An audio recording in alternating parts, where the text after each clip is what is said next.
As the CXT-1000 has a radius of 37 miles, I knew I was never more than 30 minutes away from having my old life back. And this was a comfort, whether it sounds like one or not. Whenever I'd get depressed over the fact that Elle hadn't radioed yet, I'd reassure myself by speculating that her batteries had gone dead, or that perhaps she had forgotten the required channel number. This was folly, of course, as she was a lawyer and forgot precisely nothing, which was why I was living in a motel in the first place.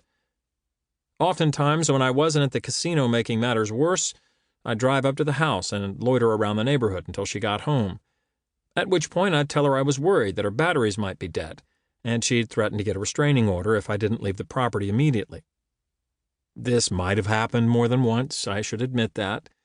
I should also admit that there might have been a couple of times where I checked on the state of the batteries myself and needed to go inside the house to do that. I was not snooping around, however, or at least I never intended to. It certainly wasn't my decision to store her handset in the same drawer she put her journal in. She did that on her own, and I'm not equipped with whatever set of characteristics make up the kind of person who would ignore that kind of thing once he stumbled on it. I'm sure there are guys like that out there, people who would just close the drawer without rooting around.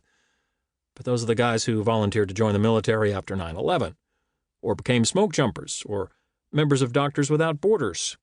Personally, I've never met a single one of those cats. There really can't be very many of them.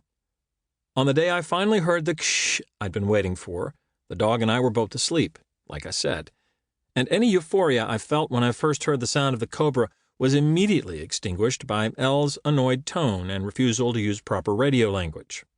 See, when we'd moved to Atlanta and Elle had started undergrad at Emory, we'd lived in a little apartment in a place called Cabbagetown and communicated with our neighbors via walkie-talkie. It started out as a cheeky birthday present we grabbed at Radio Shack for Kiki and Lou, the hippie couple who lived over the stained glass and pottery shop next door.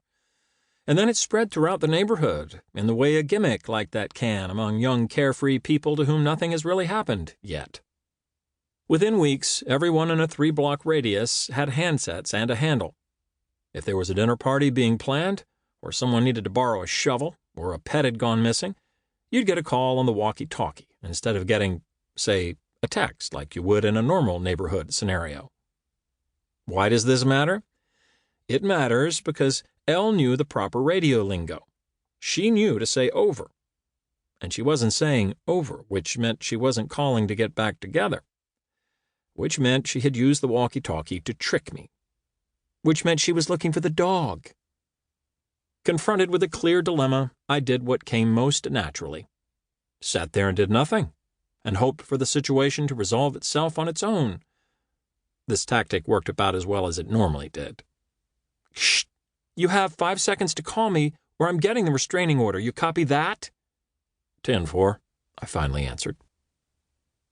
There was no getting around it, so I picked up the room phone, since my cell was dead and I had left my charger at Dawn's. But first I looked at Bruce, locked eyes with him and sent him a message in the way you can with a dog you've had for a long time. Hey, you, listen to me, I transmitted. You are not here, okay? Be good. Be good. I'm fucking serious. He rolled over on his back and waved a paw in the air and kept waving it until I grabbed it with my good hand. A cast was on the other and sniffed it. It was his only trick, and it wasn't much of a trick at all. Now, other golden retrievers actually engaged in worthwhile domestic endeavors like fetching the morning paper or even noble societal ones like leading the blind. Those dogs made some kind of significant effort to be more than animals, rise above their station in life. Not Bruce. His thing was having his paws sniffed. Why? Because Elle had been doing it ever since we picked him out in Ed and Kate Kinder's barn near Athens years before. And he had gotten used to it, that's why. She lifted him out of a litter of 11 and carried him over to me, announcing, "This one's feet smell like Fritos." Every chance she got, she would grab his paws, sniff, and say, "Still Fritos." And somewhere along the line he developed a habit of rolling on his back and frantically waving his paws in the air until you sniffed them.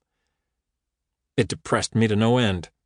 Not because it was ridiculous, which it obviously was, but because I wasn't around to watch Elle do it anymore, and doing it myself only served to accentuate my loneliness.